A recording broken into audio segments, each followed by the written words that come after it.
Ele vos deu vida, estando vós mortos nos vossos delitos e pecados, nos quais andastes outrora, segundo o curso deste mundo, segundo o príncipe da potestade do ar, do espírito que agora atua nos filhos da desobediência, entre os quais também todos nós andamos outrora, segundo as inclinações da nossa carne, fazendo a vontade da carne e dos pensamentos. E éramos, por natureza, filhos da ira, como também os demais. Mas Deus, sendo rico em misericórdia, por causa do grande amor com que nos amou, e estando nós mortos em nossos delitos, nos deu vida juntamente com Cristo. Pela graça sois salvos. E juntamente com Ele nos ressuscitou e nos fez assentar nos lugares celestiais em Cristo Jesus.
Ele nos libertou do império das trevas e nos transportou para o reino do Filho do seu amor, no qual temos a redenção, a remissão dos pecados.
Boa noite, queridos irmãos. Mais uma vez é um prazer, estar com vocês para compartilhar um pouco da palavra do Senhor Deus.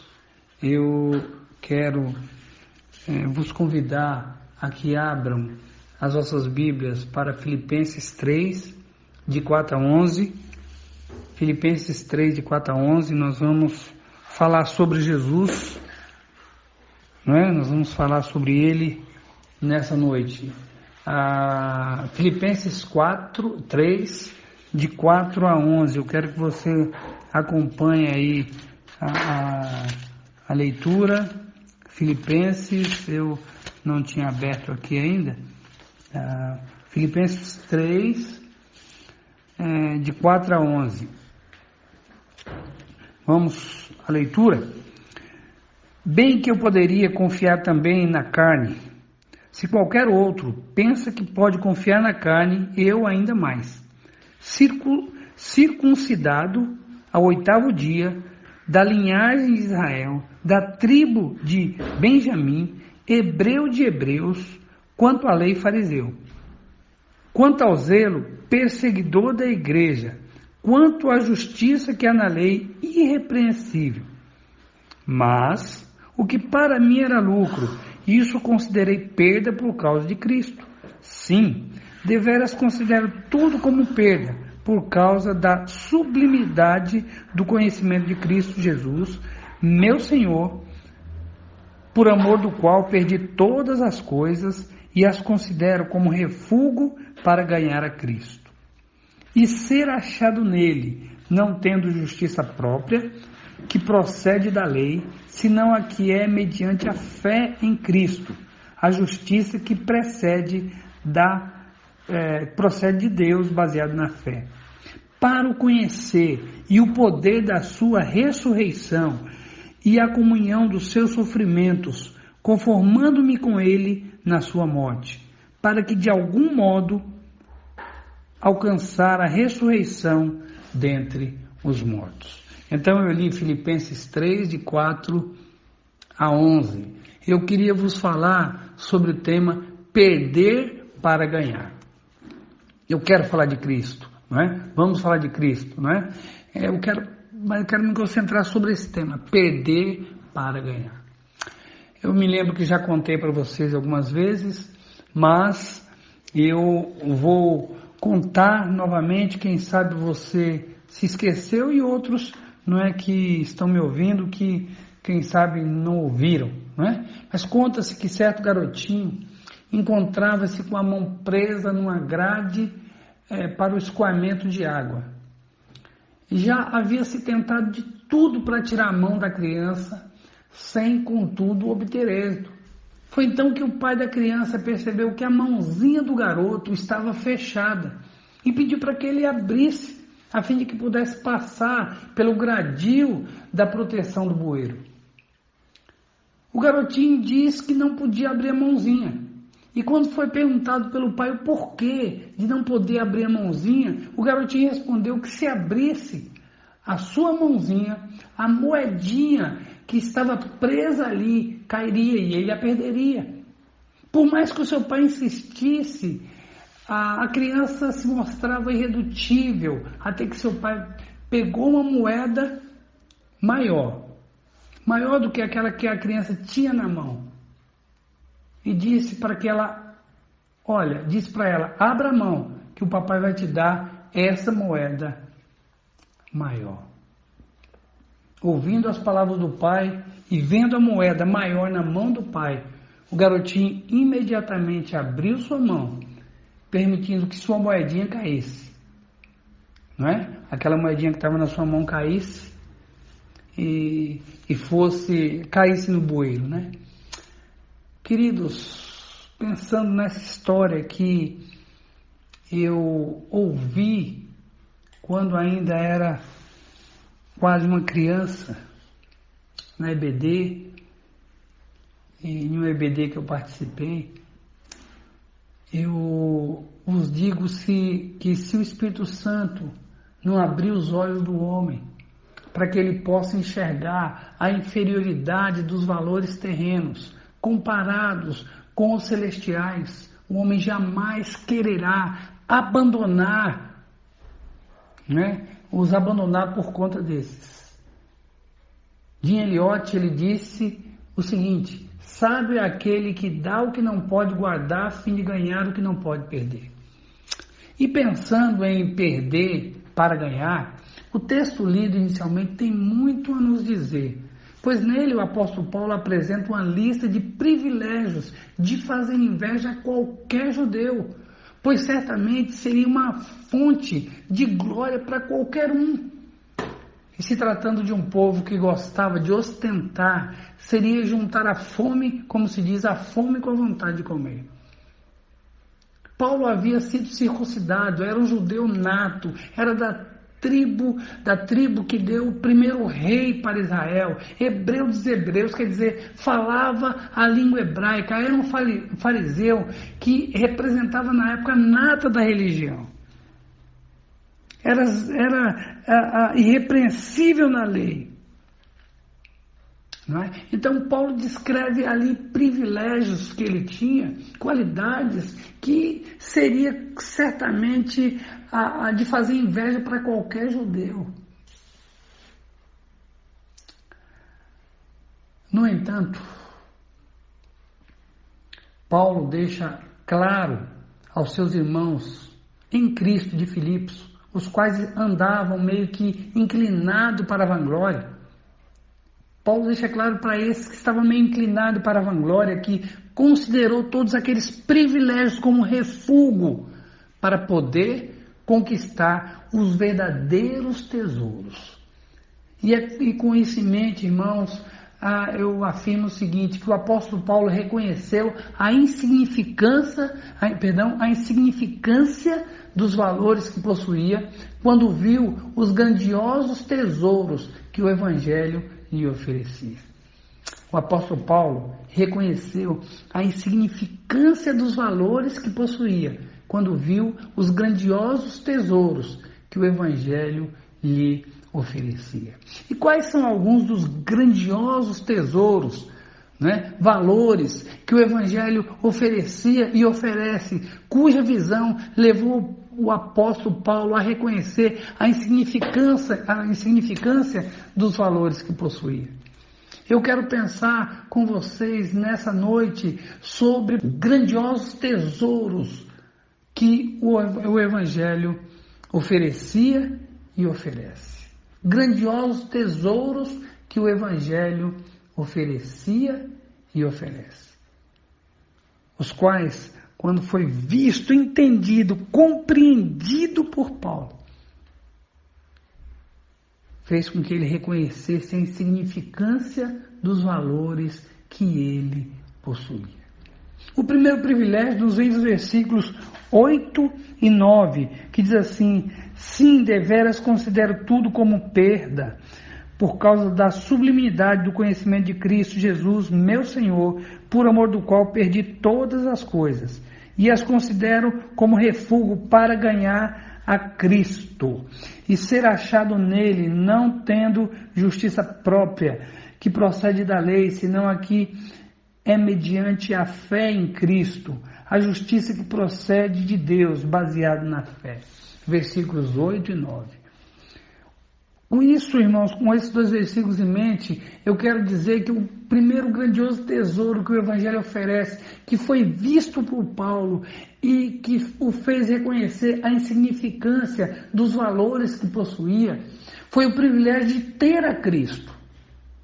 No versículo 8, nós encontramos a primeira de 3 locuções prepositivas que indicam propósito ou finalidade, para, a fim de que.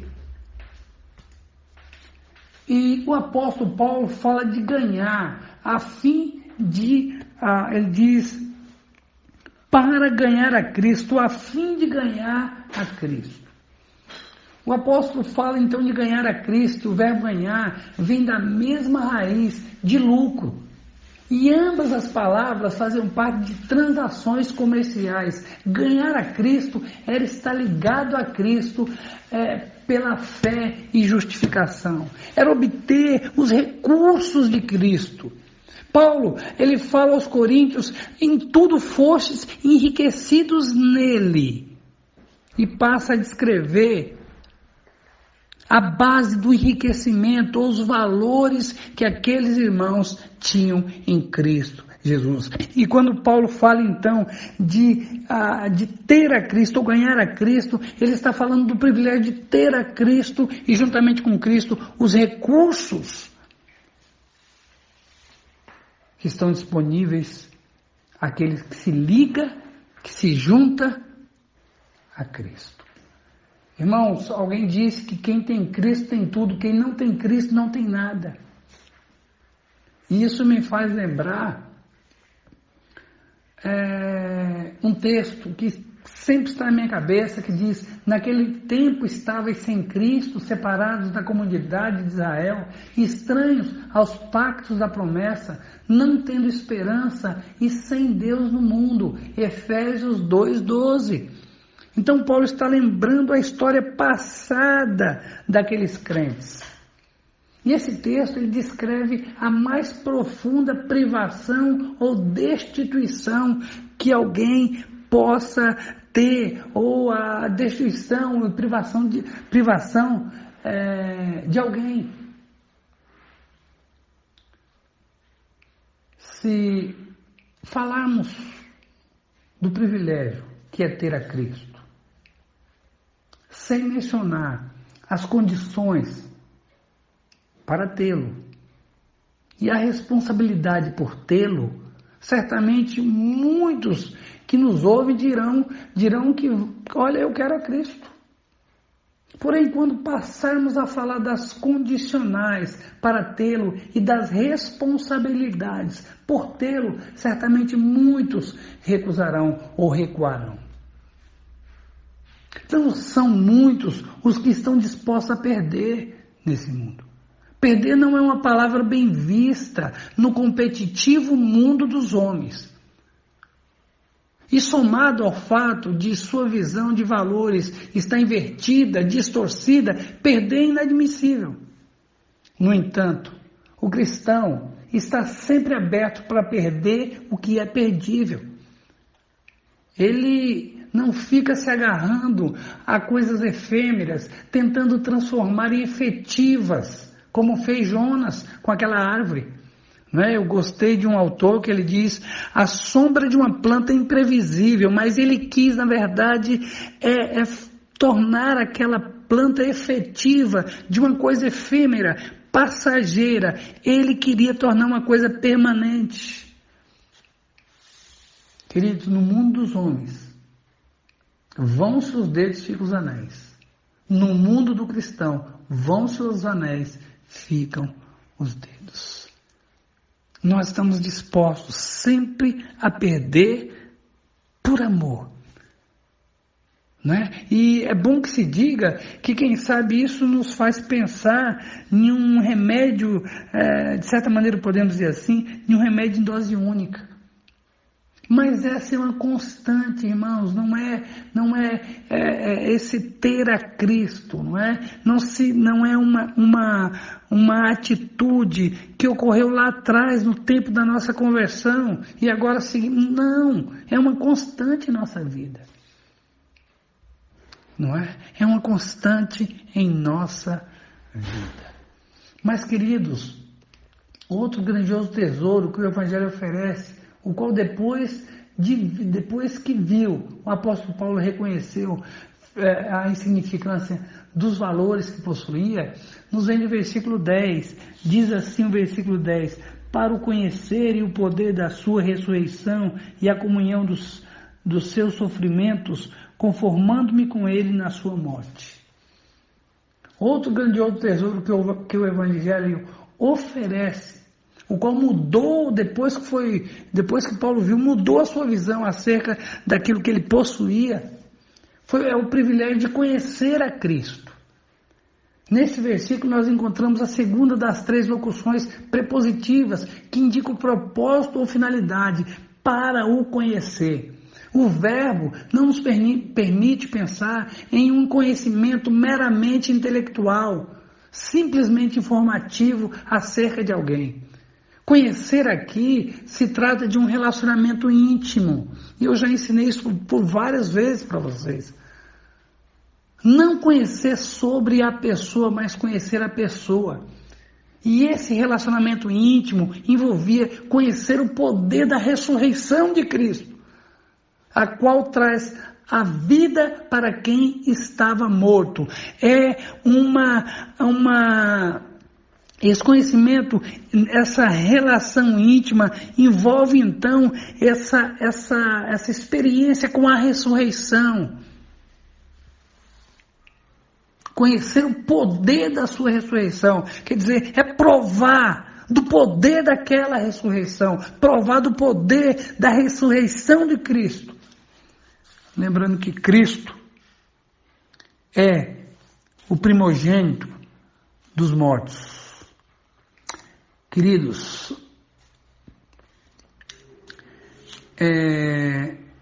então era dessa maneira que Paulo conhecia. E outro elemento também, não é? Paulo continua, que fazia parte desse conhecer, dessa intimidade com Cristo. Primeiro era provar ou experimentar do poder da sua ressurreição. Também conhecer depois a comunhão dos seus sofrimentos. Sofrer como um Cristo por amor à vontade de Deus, o Pai. Ou por sofrer, por cumprir, por obedecer, por seguir a vontade do Pai. Isso faz parte, está no pacote de conhecer, de se relacionar intimamente com Cristo. Comunhão dos sofrimentos. Sofrer como Cristo sofreu por amor a Deus e a sua vontade. Conformando-se com sua morte.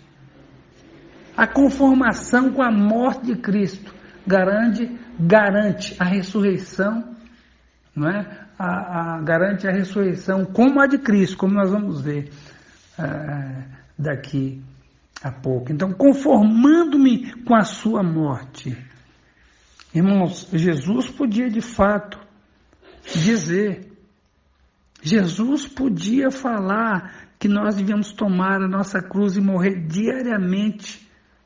Jesus podia falar, porque ele vivia uma vida sem pecado, veio sem pecado, permaneceu sem pecado e viveu não para fazer a sua vontade, mas a vontade do Pai. Conformando, né, com a sua morte. Ou conformando-se com a sua morte. Conta-se que em um evento solene, foi dado para um grande erudito, acho que eu já falei isso também para vocês, mas foi dado para esse erudito a responsabilidade de ler o Salmo 23, o que ele fez com tanta perfeição, que arrancou aplausos dos ouvintes. No final do evento, foi pedido para um ancião, um personagem muito querido, porém quase letrado, para ler o mesmo salmo. E ele o fez. E arrancou lágrimas dos ouvintes. Quando no final perguntou-se ao homem erudito o porquê das reações diferentes, aquele homem ele foi sincero e disse o seguinte: eu conheço o salmo, mas ele conhece o pastor do salmo. Queridos, cada vez mais eu me convenço que muitos e muitos daqueles que estão arrolados no rol de membros das igrejas não conhecem o Senhor. Eu não estou julgando ninguém, mas pelos frutos se conhece a árvore de Jesus. Eu não posso, nós não podemos julgar a intenção das pessoas.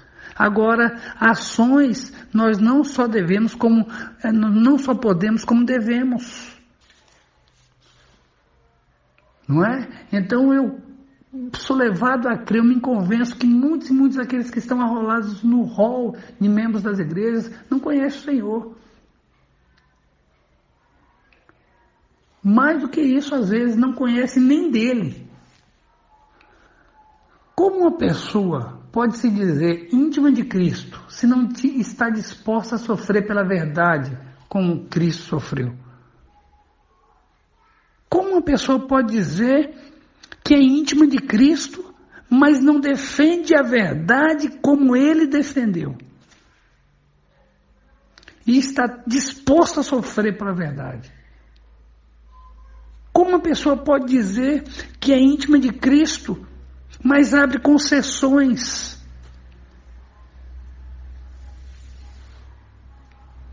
Não é?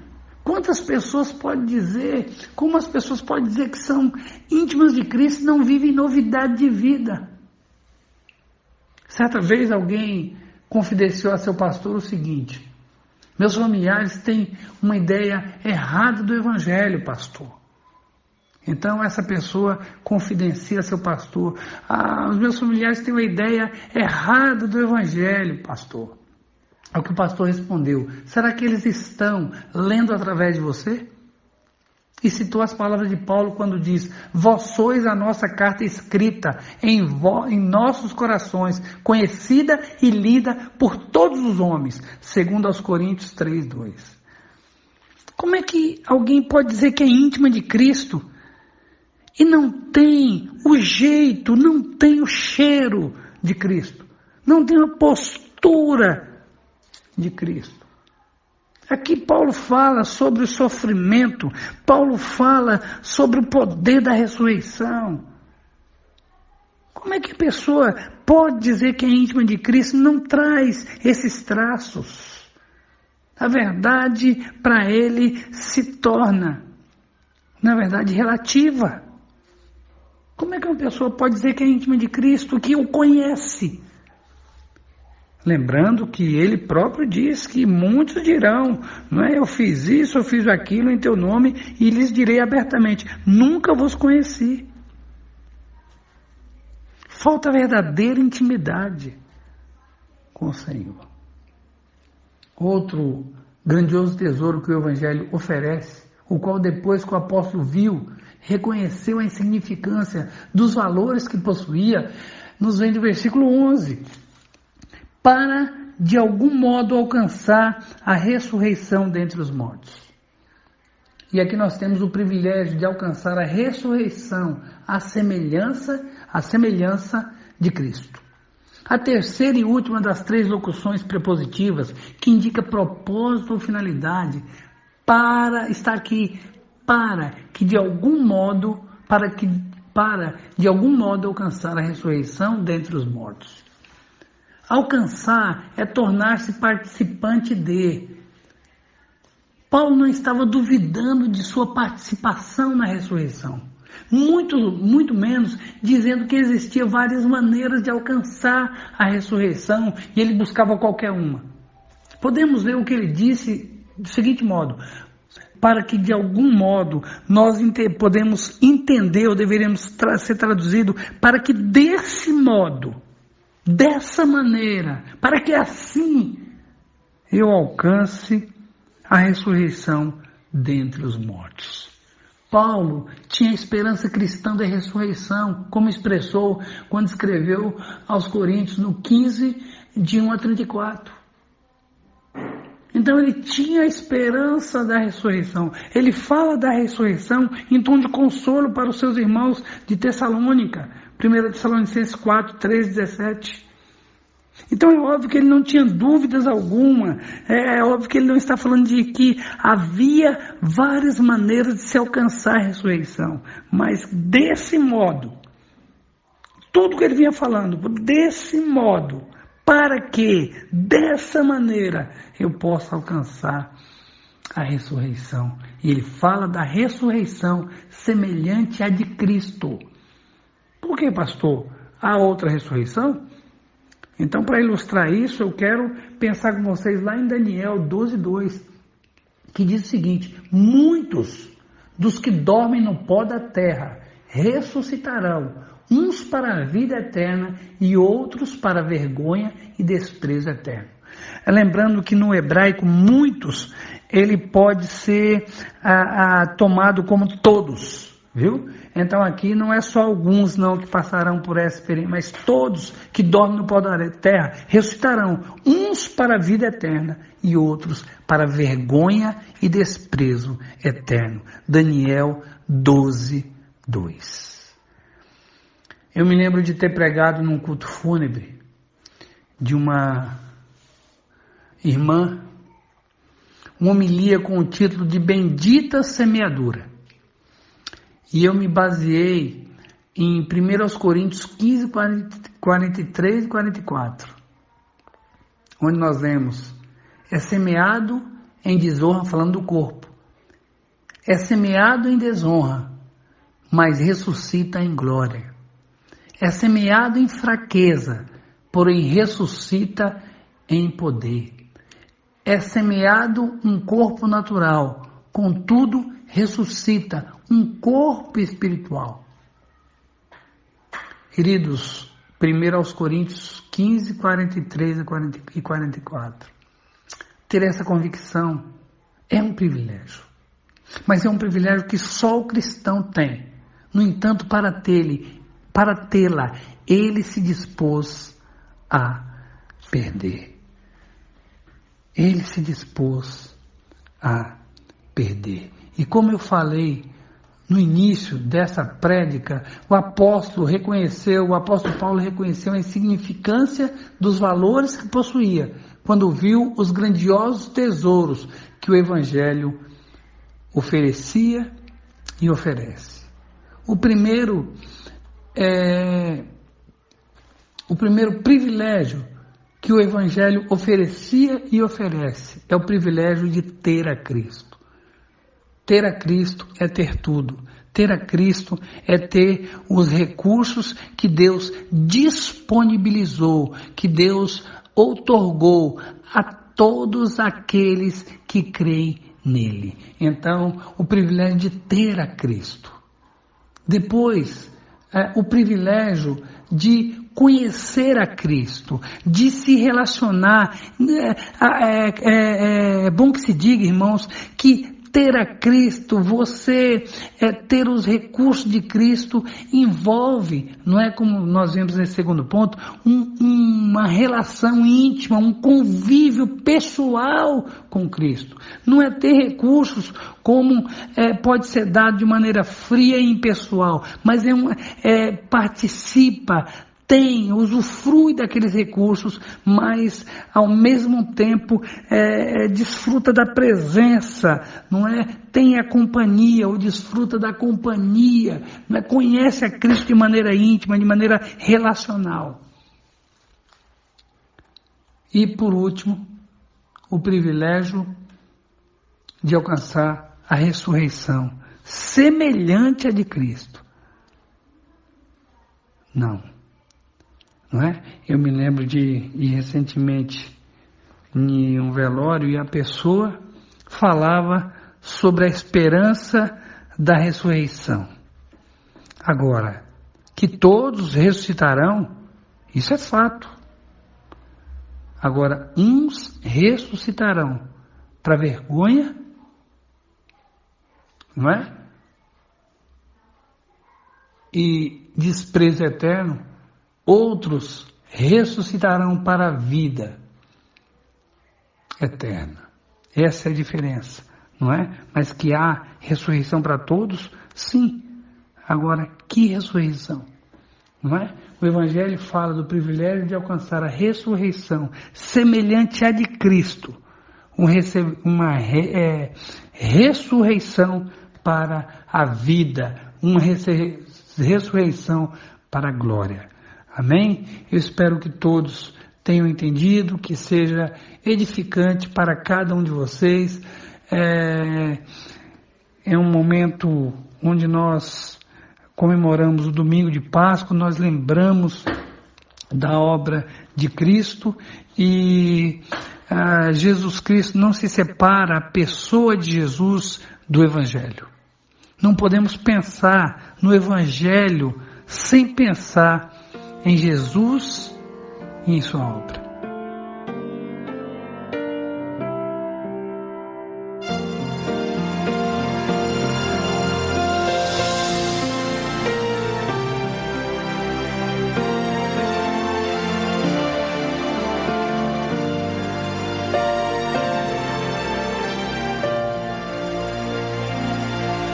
Não há glória maior que a de Cristo, Senhor, em que nos gloriamos e lhe louvor.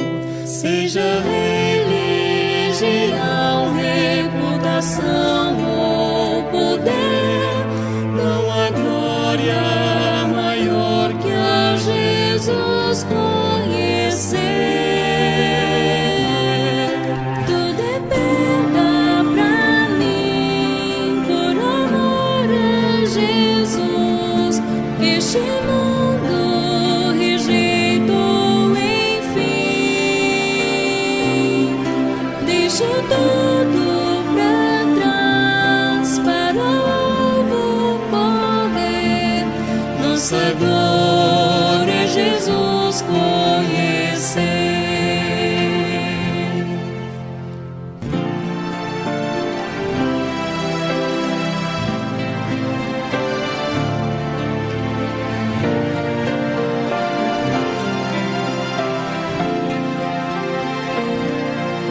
Conformar-me a Jesus é o que quero fazer, não mediante meus feitos, mas por Ele conhecer. O seu conhecimento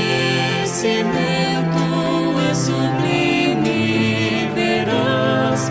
Cristo me conquistou, Ele me satisfaz. Tudo é perda pra mim, por amor a Jesus. Este mundo rejeitou, enfim. Deixa tudo pra trás, para o alvo correr. Nossa glória é Jesus conhecer.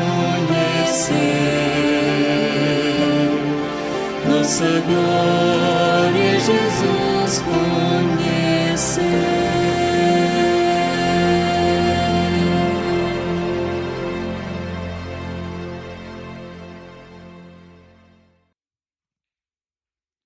Que o amor de Deus, o nosso eterno Pai, que a graça do nosso Senhor e Salvador Jesus Cristo, que a comunhão e consolo do Espírito Santo seja com todo o povo de Deus, agora e para todos sempre.